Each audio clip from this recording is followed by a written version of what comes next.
chamado Naamã. Naamã, como todo mundo já conhece, principalmente quem é crente antigo e que conheceu a escola dominical, sabe muito bem da história de Naamã. Um general, um homem que, por ele, a própria Bíblia diz, o Senhor dera grandes vitórias ao rei da Síria. Ele era um general Naamã, um homem condecorado, um homem conhecido na sua nação como o maior de todos os heróis. Naamã, quando saía com seu exército para guerrear, Naamã, quando invadia uma nação, já se saía com a certeza da vitória. Além de toda a condecoração que ele tinha, ele era um homem conhecido por todos, era um homem que, se hoje fosse general, seria aquele homem que passou por todos os cursos que o exército, que as forças armadas poderia ter. Um homem que carregava no seu peito inúmeras medalhas. Um homem que era conhecido pelo seu povo como herói. Mas como a Bíblia mesmo revela, havia algo nele que não era visto, que não era conhecido por todos. Na verdade, a Bíblia vai dizer que ele tinha uma doença, uma enfermidade chamada naquele tempo de lepra, mas que hoje nós sabemos que é a hanseníase. E mesmo nos dias de hoje, o tratamento é difícil. Embora tenha cura, embora a ciência tenha se multiplicado, remédios estão aí para trazer a cura a essa enfermidade, mas mesmo assim, nos dias de hoje, a hanseníase, conhecida antigamente como lepra, ainda é uma enfermidade de muito difícil trato. Imagina naquela época. Se formos olhar a Escritura, nós vamos ver inúmeros homens que foram acometidos de lepra e como a própria Bíblia trata. Homens que deveriam ser colocados de lado, homens que deveriam ser separados da sua família, homens e mulheres que deveriam sair do convívio social. Mas o Naamã era diferente, ele era um herói, e por ser um herói de guerra, ele tinha algo que não poderia ser revelado a todos, porque se fosse revelado a todos, mostraria a sua fraqueza, e mostrando a fraqueza de um general, mostraria aos inimigos da Síria que havia uma fraqueza, que havia uma peça frágil no grande reinado sírio. Você já vai entender o que o Espírito de Deus quer dizer nessa noite para mim e para você.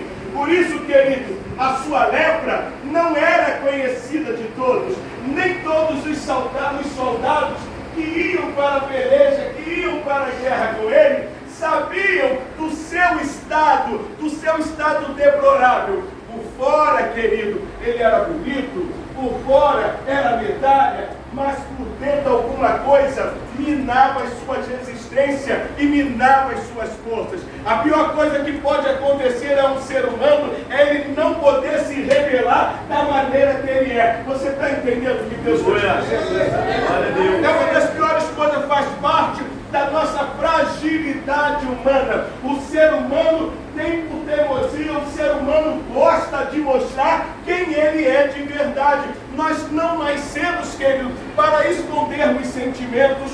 Nós não fomos criados para escondermos o que está dentro da nossa alma. Nós gostamos de mostrar aquilo que somos. Se estamos tristes, nós choramos. Quem nunca chorou quando está triste?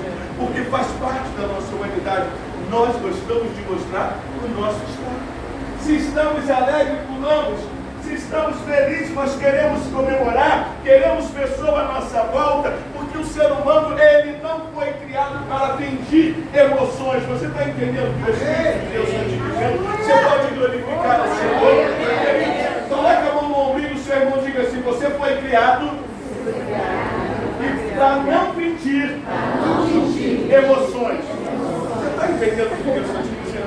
Até porque, querido, nós fomos criados por um Deus que nos conhece por dentro e por fora. A palavra do Senhor vai dizer que antes mesmo de sermos formados no ventre da nossa mãe, Deus já nos conhecia. Então não tem como nós fingirmos aquilo que nós não somos, porque existe um Deus que nos criou, e antes mesmo de sermos formados ainda informe, Deus já conhece o nosso caráter, Deus já sabe quem somos nós.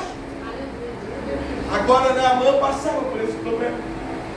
Naamã precisava esconder diante de todo quem ele realmente era. Em meio à multidão, em meio ao povo, era conhecido como herói, mas aqui dentro, só ele, a sua família, os mais chegados e, é claro, o rei que sabia do seu sofrimento. Quem sabe aquele homem, querido, quando saía de frente do exército que entrava em sua casa, aquele homem chorava. Aquele homem sentia dores. E a pior coisa que pode existir para um homem, querido, é ele ter que mostrar bem-estar quando na verdade está doendo tudo, querido. Ele tem que estar sorrindo quando na verdade ele está sofrendo. Você está entendendo o que Deus está te dizendo? Porque nós não fomos feitos para isso. E quem sabe, inúmeras vezes, aquele homem agora quando chega, sabe, separado, longe dos holofotes, longe dos refletores, é que ele vai estar diante dele mesmo e ele vai poder ou gritar, ele vai poder chorar, mas não pode se mostrar da maneira como ele quer. Você vai entender o que Deus está dizendo nessa noite daqui a pouquinho. Mas aí a Bíblia vai nos revelar, querido, que sai escravizado lá de Israel uma menina. A Bíblia não relata a idade, mas nos faz entender que era muito jovem, talvez de 12 a 16 anos, talvez fosse essa a idade dessa criança retirada da sua terra. E ela vai servir na casa do general. Deixa eu te dizer uma coisa a respeito desta menina.